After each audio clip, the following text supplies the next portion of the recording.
Maraming salamat po. Magandang gabi sa inyong lahat.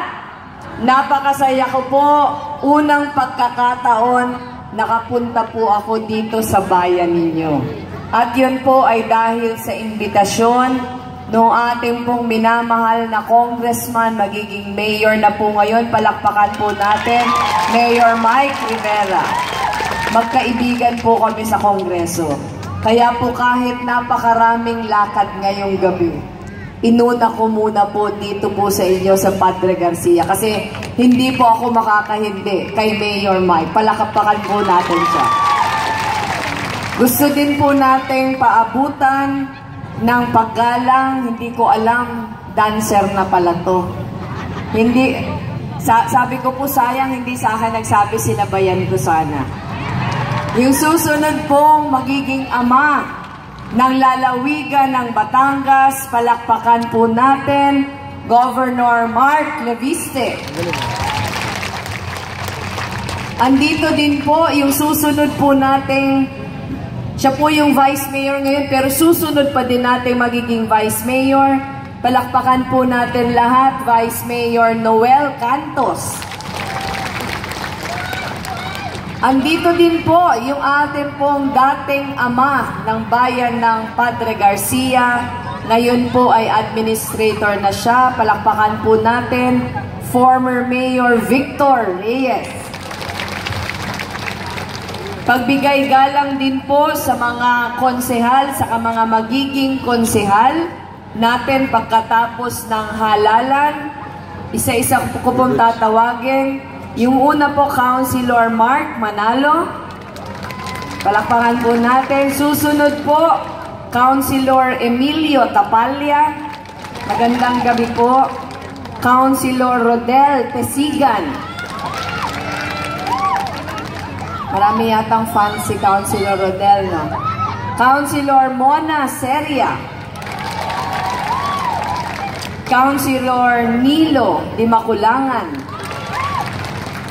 At Councilor Christian Marasigan. Natawag ko po ba lahat?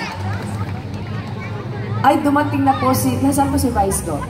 Nandiyan na po pala sa baba. Hindi ko po nakita kanina. Si Vice Governor Kaloy Bolivia. At palakpakan din po si Vice Mayor. Siya po yung first gentleman ng susunod nating magiging congressman, di ba? Palakpakan po din natin yung ating pong board member, Bocal Jess De Vera.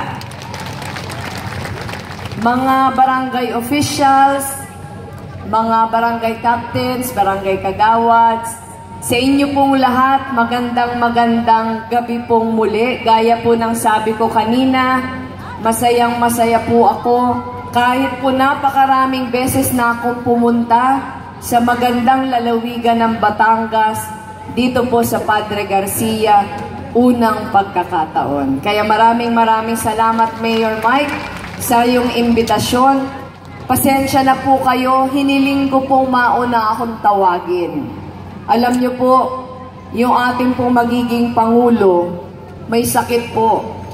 Si Pangulong Mar Rojas, kahapon po magkasama kami sa Nueva Ecija sa Bulacan, inaapoy na ng lagnat. Kanina po hindi na po siya sa amin nakasama dun sa Rizal. Kaya po ngayong gabi ako yung pupunta sa kanyang mga lakad.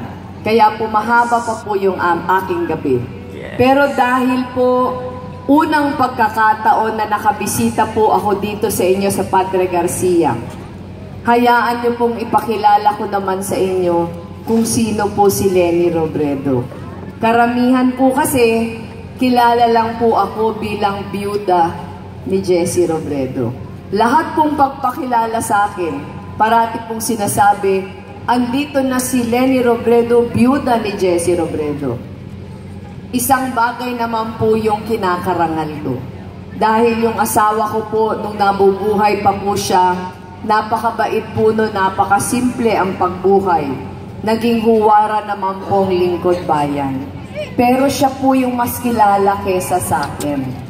Dahil po yung asawa ko, matagal na mayor po dun sa amin sa Naga sa Bicol. Ako